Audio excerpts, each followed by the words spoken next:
7th class अस्सलाम वालेकुम। Social studies का यूनिट नंबर 2 डेनोटेशंस का आज हम लास्ट पैराग्राफ की रीडिंग करेंगे। Way to minimize the impact of the mass wasting and erosion. ठीक है, कल हमने पढ़ा था कि मास वास्टिंग और एरूजन के क्या इम्पेक्ट होते हैं, ठीक है, हमारी लाइफ पर। आज हम पढ़ेंगे कि इसको हम इनके इम्पेक्ट को यानी इनके असरात को हम किस तरह कम से कम कर सकते हैं। ठीक है, लैंडस्लाइडिंग या मास फास्टिंग वगैरह, एरोजन जो है ना, इनके ख़तरात से हम अपने किस तरह इनको बचा सकते हैं, कम कर सकते हैं।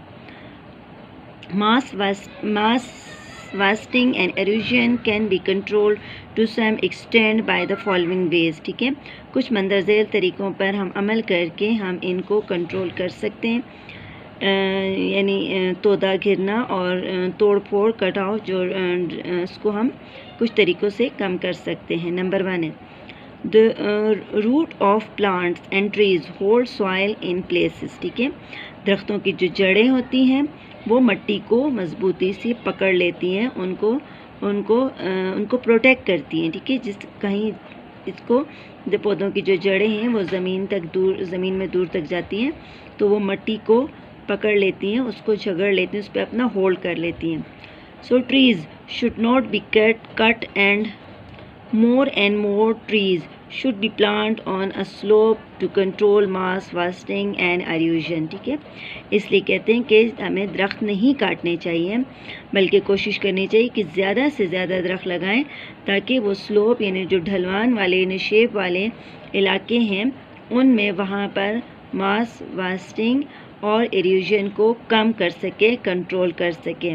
ठीक है, पौधों की जड़ें मिट्टी को मजबूती से पकड़ लेती हैं, झकड़ लेती हैं, जिससे मिट्टी वहाँ से सरकने नहीं पाती है। जब भी कोई बारिश वगैरह होती है तूफ़ानी तो उससे वो मिट्टी कम से कम बहती है।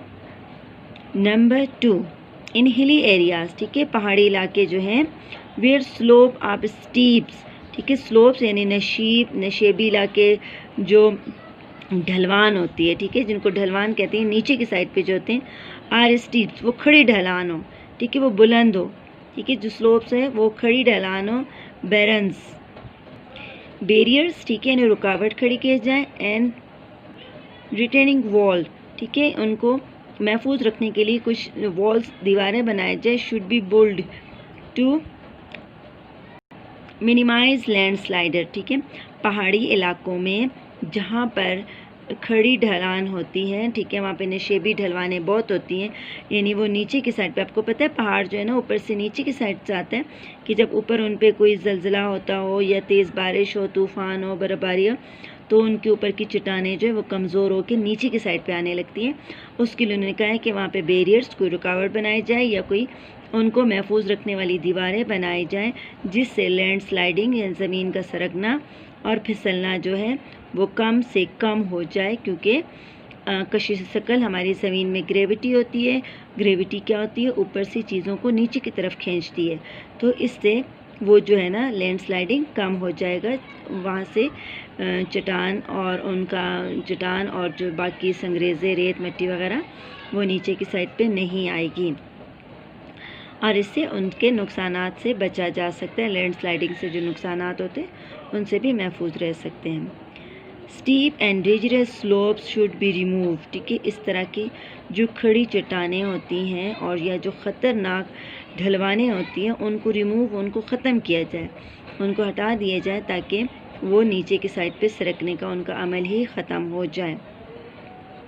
Number 4 rock bolts, cables and screen should be use to control the rock falls. ठीक है, चट्टानों का जो गिरना, जो फिसलना हो, तो उसको कंट्रोल करने के लिए हमें रॉक बोल्ट्स, ठीक है, यानी जो चट्टानों को जो उस पर बोल्ट्स, ठीक है, बोल्ट्स मतलब उनको जो वो करते हैं रुकावट डालने के लिए, ठीक है, जो जाल सा होता है, केबल्स भी जाल्स को कहते हैं। चट्टानों के ऊपर जो है ना, जो नशेबी चट्टान होते हैं उस पर एक जाल उनको बना दिया जाता है। स्क्रीन्स यानी आड़ उसको कर लेते हैं महफूज करने के लिए। तो रॉक फॉल्स को कंट्रोल करने के लिए अगर ये 3 चीज़ कर लिए जाएँ तो भी चट्टानें अपनी जगह से नीचे सरक के नहीं आएंगी और आबादी और शाहराहों को बंद करने से जो उन पर नुकसानात होते हैं वो ख़त्म हो जाएंगे। Number 5, settlement in avalanche and landsliding prone areas should be avoided. उन इलाकों में आबादी ना हो जहाँ पर लैंडस्लाइडिंग और बर्फ़ानी तोदे आम गिरते हैं, तो उन इलाकों में आबादकारी को रोका जाए, अवॉइड किया जाए, वहाँ पर रहने से गुरेज किया जाए। 7 क्लास, ये कुछ वेव्स हैं, कुछ हमने तरीके हैं जिनसे हम मास वास्टिंग या लैंडस्लाइडिंग और एरोजन के नुकसानात को हम कम से कम कर सकते हैं, उनके जो हम पे इम्पैक्ट असरात पड़ते हैं उनको हम कम कर सकते हैं। क्लियर है? आपका होमवर्क है, आपने इन्हीं 5 पॉइंट्स को होमवर्क के तौर पे लर्न करना है। ओके।